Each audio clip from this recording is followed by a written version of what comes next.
Исәнмесез, эфирда яңалыклар тапшыруы, студияда Роза Хабибуллина, алга таба төп темалар турында.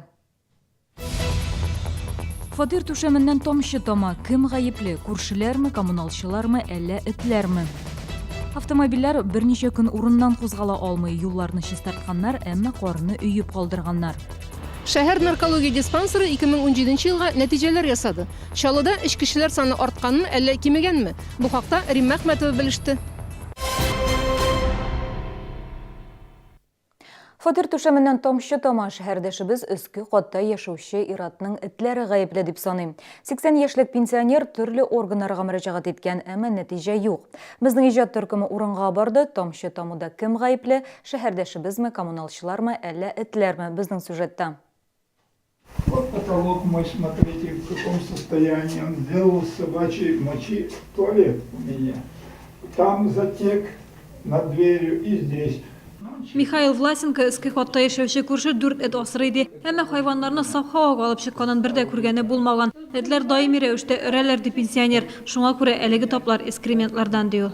Здесь делали мне ремонт. Женщины сказали, это не вода, это моча, дышать нечем. Специалисты были у меня ведь, они же обманывать не будут. Был оценщик у меня. Оценил это все, 3500 мне. Я уплатил за оценку, судебные вздержки. Ему присудили 17 тысяч, только 11 ему получается, без моих денег. И он в бегах скрывается. Бу мәгълүматны тикшерер өчен идарә итүче оешма суд приставлары Комсомол районы белгечләре урынга барган, әмма ишек ачучы булмаган. Мы оставляли предписание в двери, двери он не открывает, на контакт не идет. Квартира, которая топит, получается, ну вот это мочой, как они говорят, они брали пробу с санэпидстанции, это действительно моча, получается, собак. Шул ук хатта яшәүче күршеләр дә иратның ничә эт асравын төгәләйтә алмады. Михаил Власенко Роспотребнадзор идарәсенә мөрәҗәгать иткән, әмма анда фатирларда хайваннар асрау буенча санитар кагыйдәләр юк дип белдергәннәр. Судка мөрәҗәгать итәргә киңәш биргәннәр. Суд исә рухи һәм матди зыянны 17 мең сумга бәяләгән. Приставлар бу акчаны һаман кайтара алмый, сәбәбе гаепле белән элемтәгә керә алмау. Берничә атна элек приставлар гаеплене эш белән тәэмин итүчегә тиешле акчаны хезмәт хакыннан тотып калу турында хәбәр юллаган. Гүзәл Шихапова, Ленар Султанов, яңалыклар. Юлны чистартканнар, әмма карны түкмәгәннәр. КамАЗ-Мастер урамы янында яшәүчеләр шулай зарлана. Карны автомобильләр куелган урынга төртеп куйганнар, шул сәбәпле машиналар кар тоткынында калган. Бу видеоны шәһәрдәшләр бәйрәм көннәрендә төшергән, күргәнебезчә, автомобиль хуҗалары тимер атларына чыгарга юл ясый. КамАЗ-Мастер урамында 17-18 комплексларда яшәүчеләр автомобильләрен калдыра. Юлларны берничә көн элек чистартканнар, әмма эшләрен ахыргача башкармаганнар. Мешает, конечно. И там парковались бы, и тут во дворах негде места, потому что мало. Вот щиты бы они выставляли бы заранее, чтобы люди знали, и нормально будет. Автомобиль юллары предприятиесендә эш күп, барысында контрольдә тотып өлгереп булмый дип аңлаттылар. Мондый гаризаларны иң яхшысы диспетчерга калдырырга. Белгечләр КамАЗ-Мастер урамындагы карны 1-2 көн эчендә түгәргә вәгъдә итте. Машина хуҗаларына исә автомобильләрне юл кырыенда калдырмаска киңәш итәләр. Бу юлчыларга комачаулый. Гаризаларны 20, 36, 23 номеры буенча калдырырга мөмкин.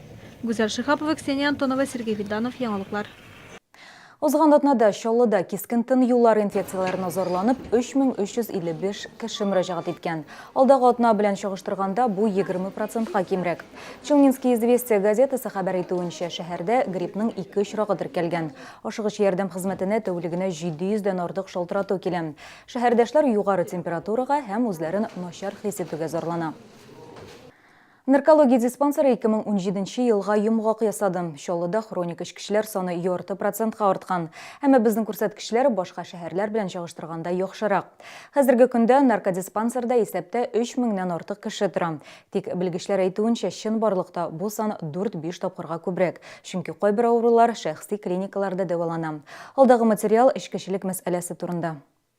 Попробовал алкоголь в 14 лет. Как-то так. А злоупотребление уже сколько лет? Наверное, вот с 21 года уже были такие последствия. Бу ханым наркодиспансерда исәптә 2001 елдан бирле тора. Аңа 41 яшь, гомеренең яртысы диярлек эш кешелектән дәвалана. У вас есть какие-то планы? Как бы мечта какая-то? Да, конечно. Какая? Ну, во-первых, научиться жить трезво, да, и семью, ну, как у нормальных людей жить нормальной жизнью. Her künni hastahananing dispanser bölügüne 100-ge yakın kişi kire. Alarning yaşları 18'den 80'ge kadar. Köpçilikni 30'dan 50'ge kadarga hizmetke yaraklı erler teşkil ete. Hатын kızlar 20% teresi.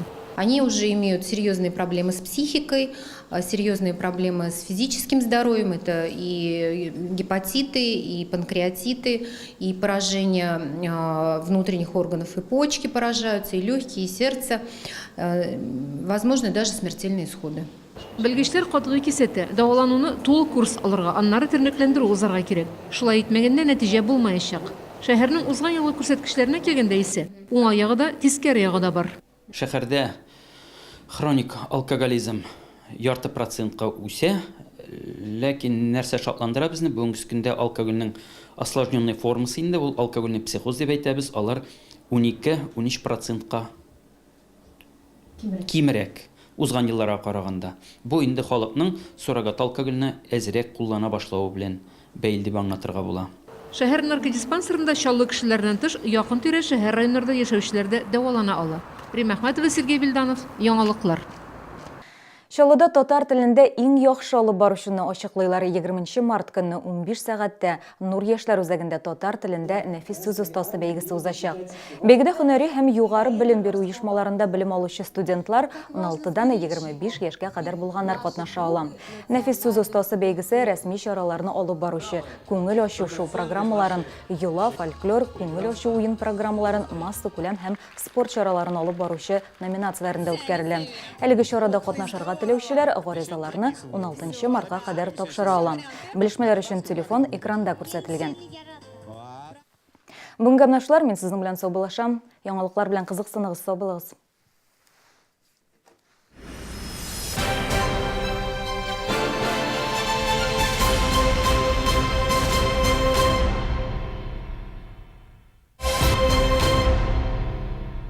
Не пропусти! Большая распродажа настоящих фабричных шуб. Скидки до 50%. Рассрочка без переплаты. С 16 по 18 марта в Экспокаме. Суперакция в Медиамаркт. Возьми 4, оплати 3. Участвуют все основные категории техники.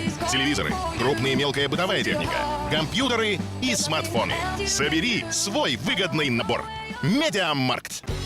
Компания «Армада» предлагает суперакция на стальные двери. Распродажа от 6000 рублей. На межкомнатные двери современный стиль. На теплицы сезонная распродажа. Скидки до 5000 рублей. На окна энергосберегающий стеклопакет в подарок. Художественная ковка, кованные заборы, навесы, беседки. Качество, надежность, быстрые сроки и цены от производителя.